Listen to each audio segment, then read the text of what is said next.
бұл жасалған қылмысты жасырып қою, соған септесу.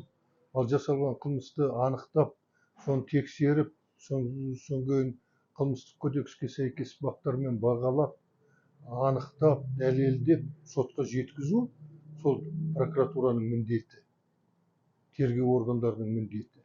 Ал олар өз міндеттерін жаңағыдай атқарып, істі қысқартып, жауып тастап жатса, бұл демек тапсырманы орындап отыр, биліктің тапсырмасы.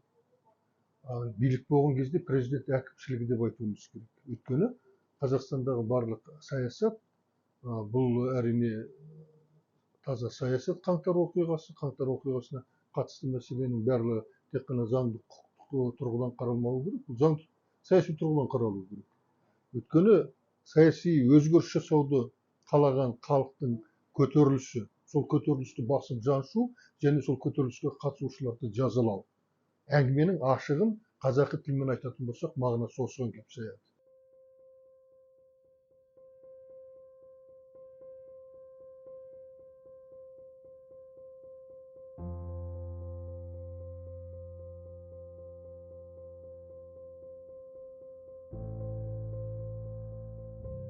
Қаралаушы, жазалаушы орган өздері жасаған қылмыстарды, жаңағыдай ұрып соғуды, қинауды, азаптауды, сол арқылы жалған куәлік бергізуді, сол арқылы жасамаған қылмысты мойындаттыруы, бұның өзі қылмыс.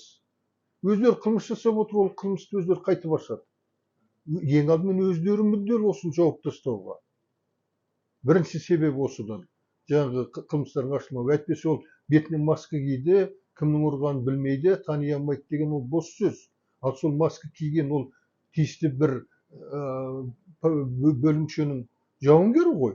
Мүмкін ол офицер, ол белгілі ғой. Дәл сол күні, сол сағатта, сол жерде кім болды? Қай майордың, подполковниктің, полковниктің қарауындағылар сондай әрекет жасады. Ұстады, алып келді, не болмаса жаңағы ұсталған, қамалған жерінде соларға жолықты. Орны белгілі, уақыты белгілі, ұрып соққан таяқ жеген солай ғой. Оны жәбірленушілер, азапталушылар өздері айтып отыр. Демек, анықтап алу түкте қиын емес кім екенін. 5-6 болсын, 10 болсын, 50-60 болсын, оның бәрі бірдей тікелей сол ұрып соғуға қатысқан жоқ шығар. Ішінде белгілі бір аз мөлшердегі адамдар. Анықтап алу түкте қиын емес. Егер ол анықталмаса, онда оның командирлері, бастықтары, солар белгілі ғой. Онда солар жауапқа тарту керек. Заңда ол көрсетілген. Ол өзінің қызметкерінің жаңағыдай заңсыздыққа, басқаға, қылмысқа барған әрекеттер үшін жауапқа тартылатындығы. Тым болмаса, солардың үстінен қылмыстық іс қозғасында солар арқылы анықтасын. Егер бастан қысатын болса, қарауындағы адамдар осындай істеді, қайсысы сол деп, ол сөзі жоқ айтып береді. Ал айтып бермесе, онда сол өзінің тапсырмасын орындаған жауынгерін, жаңағы полицейін, басқасын қорғағысы келсе өзі бол өзіне. Онда солардың істеген қылмысы үшін, ұрып соққаны, қинаған адамды денсаулығына зақым келтіргендігі үшін, қандай дәрежеде болсын, жеңіл дәрежеде, орташа болсын, ауыр деңгейде денсаулығына зақым келтірсін. Сол үшін өзі жауап берсін. Азаптаушылардың кім екенін анықтау бүгінгі заманда, бүгінгі техниканың, не болмаса тергеу тәсілдерінің, технологиясының жетілген заманда анықтау оп-оңай, ешқандай қиындығы жоқ.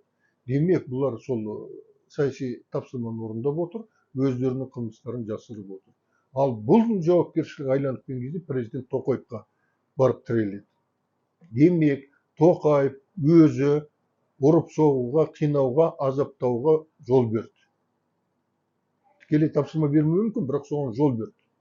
Сондай болған қылмысты өзі жасыртып, жапқызып отыр.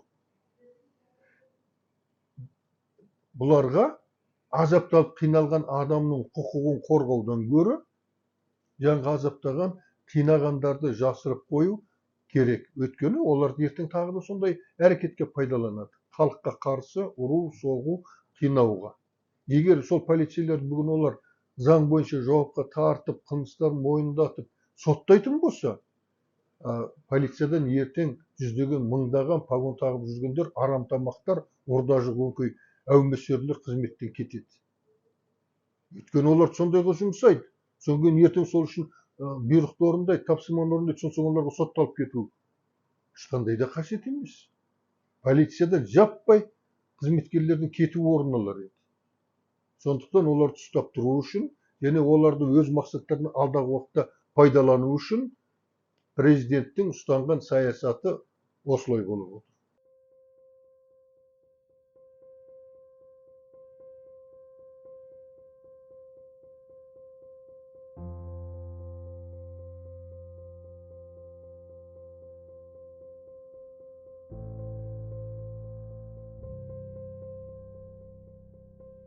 Жаңаөзенде кемінде 4-5 полиция қызметкерлері сотталды. Оның біреуі жаңа уақытша қамауда ұстау мекемесінің бастығын соттады. Ол қызметке жаңадан келген.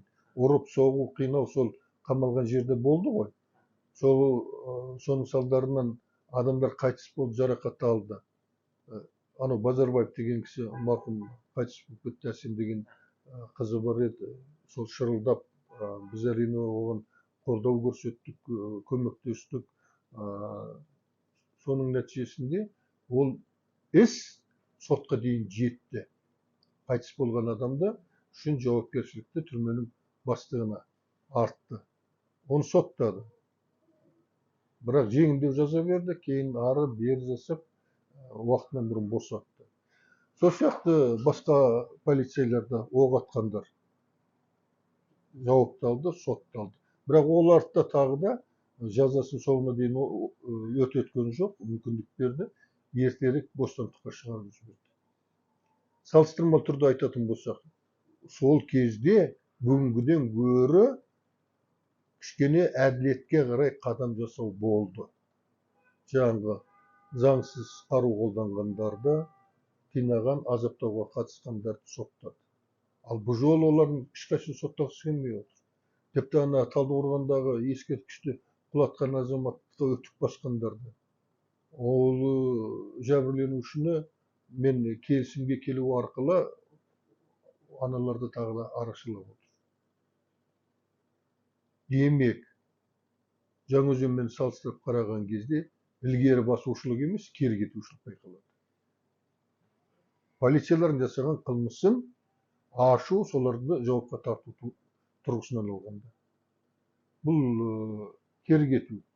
Біз алға қарай демократияландыруға, азаматтардың құқығын қорғауға қарай жақсы нәтижеге қарай ұмтылудың орнына керісінше кетіп барамыз.